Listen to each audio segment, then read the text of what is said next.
परम पूज्य श्री महाराज जी के YouTube चैनल को सब्सक्राइब करें तथा पूज्य महाराज श्री जी की कथाओं को सर्वप्रथम देखने के लिए बेल आइकन दबाना ना भूलें।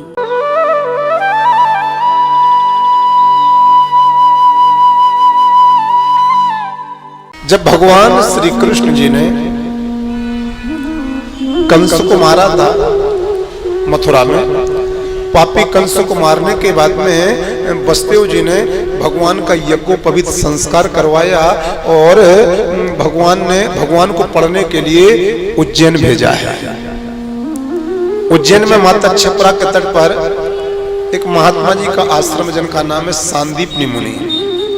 सांदीपनी मुनि के आश्रम में भगवान श्री कृष्ण मथुरा से पढ़ाई करने आए हैं। अब सुनो जरा, जिन सांदीपनी मुनि के आश्रम में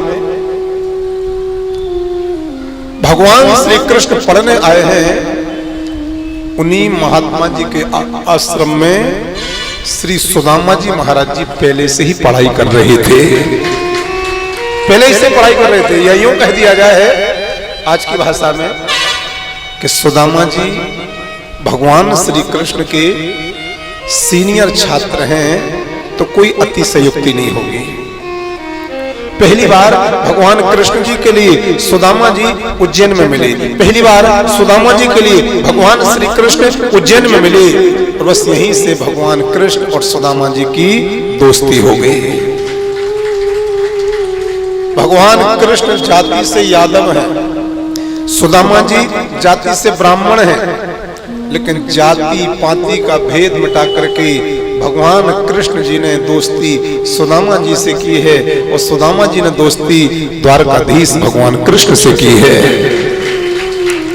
एक बात बोलूं, ध्यान से सुनना, दोस्ती में कभी जाति और पाति नहीं देखी जाती। दोस्ती में कभी गरीबी और अमीरी नहीं देखी जाती। दोस्ती में कभी बड़ा और छोटा नहीं देखा जाता। दोस्ती में कभी गोरा और काला नहीं देखा जाता।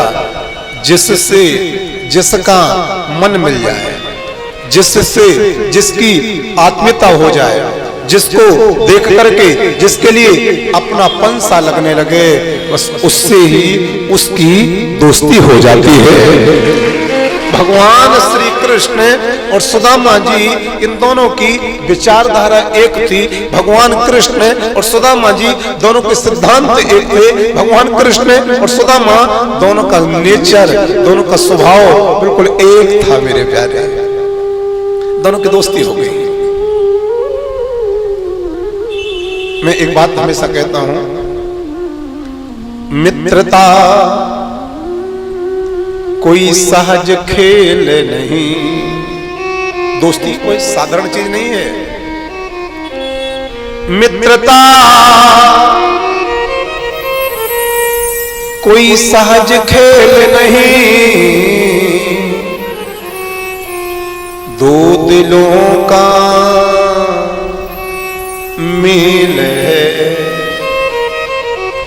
भाव के बाजार में पैसे का मोल है, पर दोस्ती अनमोल है। दुनिया में सबका मोल हो सकता है, लेकिन कथा के प्रेमियों, दोस्ती का कोई मोल नहीं होता है। दोस्ती तो अनमोल है। और सच कहूं तो दोस्ती हो भी तो भगवान श्री कृष्ण और सुदामा जी के जैसी हो गई। इस दोस्ती में कोई स्वार्थ नहीं है ना, ये दोस्ती तो बिल्कुल निस्वार्थ है। और सत्य कहूं, ये दोस्ती शरीर की नहीं है, ये दोस्ती तो आत्मा की और प्राणों की है। मेरे प्यारे, भगवान श्री कृष्ण सुदामा जी एक साथ बिस्तर में से उठें, एक साथ स्नान करें, एक साथ अध्ययन करें, एक साथ अपने गुरु भगवान की सेवा करें, एक साथ भोजन करें। भागवत में लिखा है कि जब तक श्री सुदामा जी भगवान श्री कृष्ण की थाली में से भगवान का जूठा नहीं खा लेते थे, तब तक सुदामा जी का पेट नहीं भरता था। और यही दशा कुछ भगवान कृष्ण जी की थी। भगवान कृष्ण भी जब तक सुदामा जी की थाली में से सुदामा जी का जूठा नहीं पा लेते थे, तब तक मेरे द्वारकाधीश का भी पेट भरता नहीं था मेरे प्यारे। ये दोस्ती है।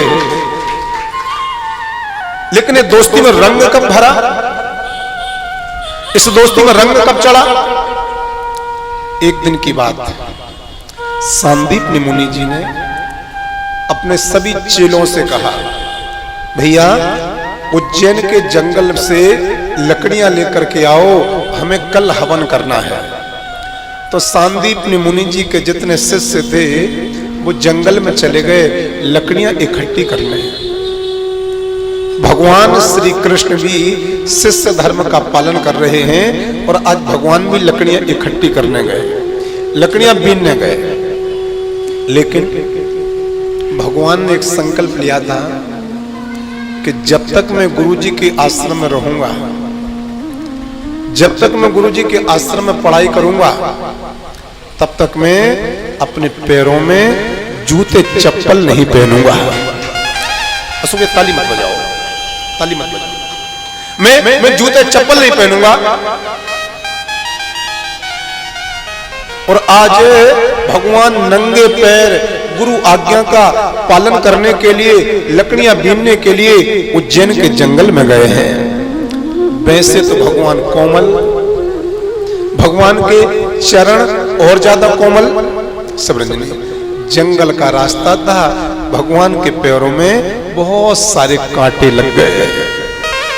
भगवान के पैरों से रक्त की धारा निकलने लगी, पूरे पैरों में कांटे लगे।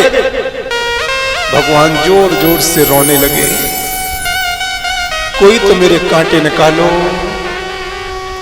कोई तो मेरा खून बंद करा दो, ये कांटे लग गए हैं, मुझे तकलीफ हो रही है, मुझे दर्द हो रहा है, कोई तो मेरे कांटे निकालो। सही कहूं, भगवान के और जो सखा थे ना, वो बिल्कुल पास में लकड़ियां बीन रहे थे, लेकिन ना तो किसी ने भगवान का रोना सुना, न कोई भी भगवान के कांटे निकालने आया। सत्य ये है, यदि संकट भगवान के जीवन में भी आ जाए, ये दुनिया वाले भगवान को भी छोड़ देते हैं प्यारे। कोई नहीं आया, भगवान की कल्पना, भगवान का रोना और ज्यादा बढ़ गया। दूर खड़े थे श्री सुदामा जी, जैसे ही सुदामा जी ने देखा कि मेरा कन्हैया रो रहा है, ना जाने क्या हो गया है, सुदामा जी ने लकड़ियां पटकी जमीन में, दौड़े दौड़े आए, कन्हैया क्या हुआ, कन्हैया क्या हुआ?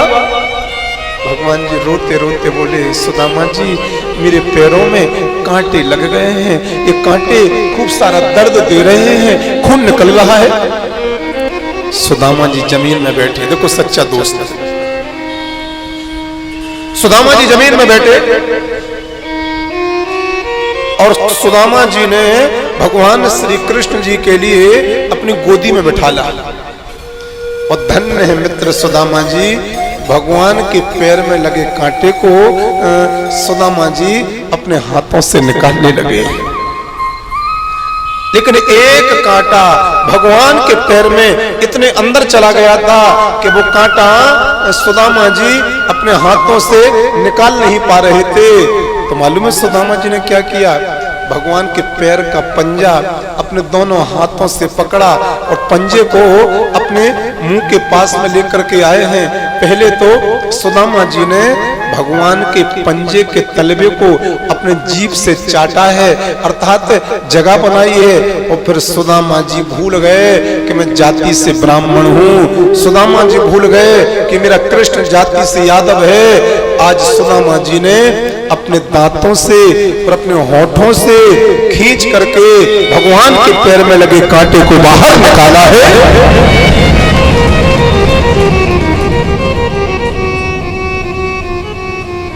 भगवान के पैर में लगे कांटे को सुदामा जी ने जब निकाला, भगवान जी खड़े हुए, सुदामा जी को गले से लगाया और भगवान जी बोले, सुदामा जी पूरी दुनिया के ऊपर मैं ऋण चढ़ाता हूं, पूरी दुनिया के ऊपर मेरा कर्जा चढ़ा है।